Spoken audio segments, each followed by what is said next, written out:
The Prime Minister has used his Christmas message this year to highlight the work of Britain's military, medical volunteers and aid workers abroad, but in the context of Britain's Christian values. David Cameron stressed his commitment to them, saying, "At this important time of year for the Christian faith, I send my best wishes to everyone in the UK and around the world celebrating Christmas. Among the joyous celebrations, we will reflect on those very Christian values of giving, sharing and taking care of others. This Christmas, I think, we can be very proud as a country of how we honour these values through helping those in need at home and around the world." But with the other main party leaders issuing messages confining themselves to matters secular, was the Prime Minister right to venture into the spiritual? Joining us live from central London is the co-founder of Christian Concern, Ade Omooba, as is the feminist and comedian Kate Smithwaite. Before we get started, though, a reminder that you can join the debate too. Tweet us at Sky News, including the hashtag Sky Debate. Text us at 84501 or email us at news@sky.com to let us know what you think, or if there are any points you want to put to our guests. We'll read some of your comments out as we go along. But let's turn first of all to Ade. Ade, it's Christmas, isn't it? The clue's in the title. Is that? What did you just say? Oh, sorry, Ade. I'm saying it's Christmas. The clue is in the title. That's right. And I'm very proud of that we're able to remember the birth of Christ and how he came to teach us to serve and to also save. Kate, one has to say, I mean, David Cameron is stating the obvious, isn't he, here? These Christian values of giving, sharing, taking care of others. It's right to reference them, surely. Well, first of all, we should just, as a side note, we should say that Christmas is, of course, a pagan festival. So unless he wants to start by stripping off and dancing around a bonfire, he's considerably missed the point. Christmas trees have absolutely nothing to do with Jesus or any kind of biblical message, and in fact, the 25th of December doesn't either. Secondly, you know, what he's saying is actually very exclusionary, because the reality is that huge numbers of people in this country don't have the same religious values as him. Many people in this country are atheists and humanists, and also Muslims and Jews and Hindus and lots of other religions. And to say something which excludes them and makes out as though giving and sharing is somehow something exclusively that belongs to Christians, I think, is unpleasant, and it's something that people definitely don't resonate with, including a lot of Christians who might be sort of nominally Christian but actually don't exercise their religion in the same way as other, more fundamentalisty type Christians. But actually, I'm amazed that Christians are happy about this, because isn't David Cameron the worst possible advertisement for Christian faith? He talks about giving and sharing. At the same time, he's decimating the health service. The way the fire brigade would describe him, I can't describe on national TV. He's ripping away pensions. The very people he's talking about and saying how important they are the very people who absolutely cannot stand what he's doing and are disgusted at the way that he's closing down services left, right and centre and leaving queues and queues at food banks at exactly that time of year, which he says is all about these Christian values. Ade, Kate does have a point there. When you have two of the three leaders of the main political parties choosing not to reference God and Christ at Christmas because they feel that it is exclusionary, that it feels that it pushes away those of other religions, other faiths, or those who have no faith at all. Christmas is, I'm afraid, about more than just Christ these days. Well, whatever people choose to interpret Christmas, they have their personal opinion. For the Christian, and I believe at the last census, almost 59% of this country identified with Christianity. Yes, Kate is right. A lot of us are in the Christian community feel that there's a huge breach of trust on a lot of issues with Dave Cameron. Having said that, on this issue of him focusing his Christian message on Christian values, he has a choice to do that. He has a right as a leader of this nation to do that. I don't see any reason why anybody should take offense as that.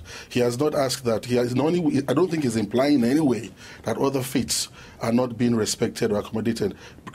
Britain is one of the most accommodating nations in the world.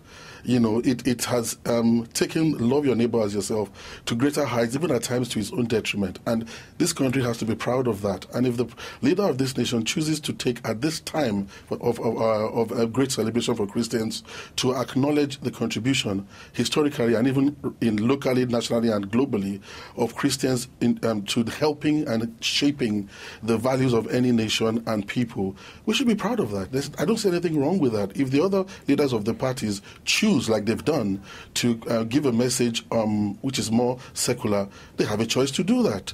You know, we say we're a country that is so diverse and we embrace diversity. The strength of diversity, by its very nature, it's identity. And the Prime Minister has his own identity, and if he chooses to express his own values and appreciation for what Christians do in the way he has done at this time, please, he has the right to do it. Kate, Ade's got a point there, doesn't he? You can disagree with what David Cameron is saying, but you can't disagree with his right to say it.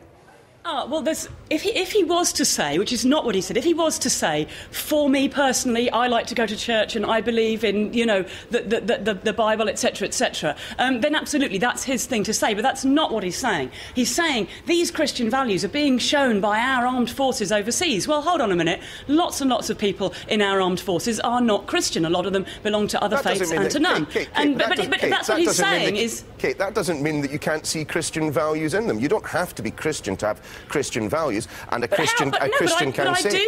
I do take offence if I do something good and David Cameron says, oh, look, she's displaying Christian values. I'm not. I'm displaying my humanist values. And indeed, if we talk about Christian values, you know, I've already expressed some of my views on here. I think we should be doing more for the NHS. I think we should be doing more for the health service, the education service. I think, you know, the Fire Brigade Union needs support. I think we should be supporting food banks, ending poverty. I think the bedroom tax is wrong. I could give you all of these views. Let's talk about the person I'm debating with here. Ade and his organisation are campaigning against gay marriage and a woman's right to choose on abortion. These are what they describe as Christian values. So to describe what I'm doing as having anything to do with Christian values, I mean, that's just misdescribing me. You might as well say I'm, you know, expressing my natural pagan instincts. None of the above is true.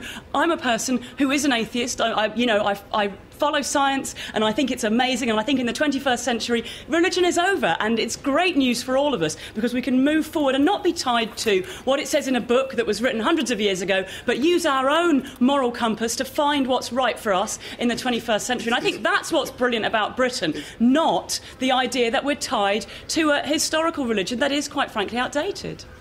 Ade, come in here. I see. Thank goodness we have you in separate rooms. Ade, go on. You wanted to make a point there. It's interesting that Kate there expresses with passion what her own views are and convictions are as an atheist. And she has the right to do that.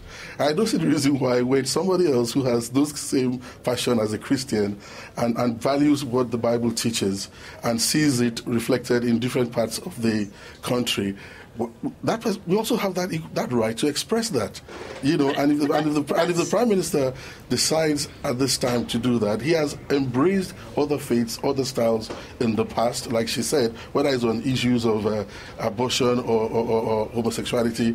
And many who support him have embraced and praised him for. Many who opposed it have expressed their opposition. But at the end of the day, it still gives everybody the opportunity in what we call a very diverse Britain today. I think he should be afforded that opportunity to do it. But that's not what he's doing, and that's not what I'm objecting to. If he says, well, this is how I practice my faith, blah, blah, blah, so on and so forth. But if I were to say to you, Ade, that, I noticed that you're a very warm, caring individual, you know, you were very friendly to me when we chatted earlier, and that I see that as an expression of your humanism, of humanistic, atheistic values, you'd say no, because you don't see your views as atheist. Kerry, I would not say that. You are not implying that I'm humanist or atheist, but I might have characters that imply that, and I will not say no. I will actually appreciate you acknowledging that some of my values are also shared with your values. I wouldn't say no to it. I actually embrace it. Well, you know, you may do, but I do not embrace being lumped together. But that's one of the benefits, the beauty of the love of a Christian. We're always willing to try as much as we can to respect other people's views. Kate, one second. Ade, let me just come in here with a question. There is a point here, though, about the separation of church and state. It's not quite as well defined as it is in countries, for example, the United States of America, although sometimes you might be a little bit confused as to that. But there is a reason. Private individuals can express their faith or lack of it as much as they like. But David Cameron is in a very specific position. He's the Prime Minister, and perhaps he needs to speak to the broadest of churches rather than just the Christian one. Well, but listen, he is Prime Minister of a country that historically, you just have to look at the art, the music, health service, the school systems in this country. They're all earthing Christianity.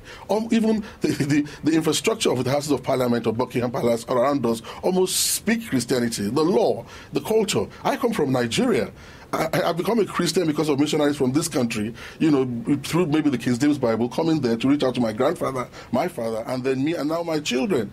He is speaking on something that is so embedded in the fabric of this society, and he should say so. He's not in any way undermining, in my view, any other faith or any other culture. I mean, we have so many faiths in this country who are respected and allowed to express themselves, but Britain, we know, affiliates a lot more to Christianity and other faiths, but still accommodates and respects them. In the process of doing that, it doesn't have to lose its own identity or its own heritage or traditions that has helped shape those values. It's not only Christian, there are many other, like Kate said, but it's Christmas time for crying out loud, and he wants to seize that opportunity to appreciate Christians in delivering his message. Let's appreciate it. Kate, a response there? Well, I mean, first of all, we're still stuck on this idea that Christmas is some sort of Christian festival, which, as we know, it was simply appropriated. It's a pagan festival, and, you know, it's been around a lot longer than Christianity has been in this country. Christmas trees and Yule logs, of course, have nothing whatsoever to do with anything that's written in the Bible, and indeed, a lot of what many modern Christians practice has very little to do with what is written in the Bible. The reality is that, yes, people can practice what they like at home privately, but the last thing that we want in this country is those religious views being brought into the political arena. We want political decisions to be made based on best practice, based on what's best for humanity, not based on these, you know, varying interpretations of a book that was written a very, very long time ago and then used to justify all sorts of atrocities around the world.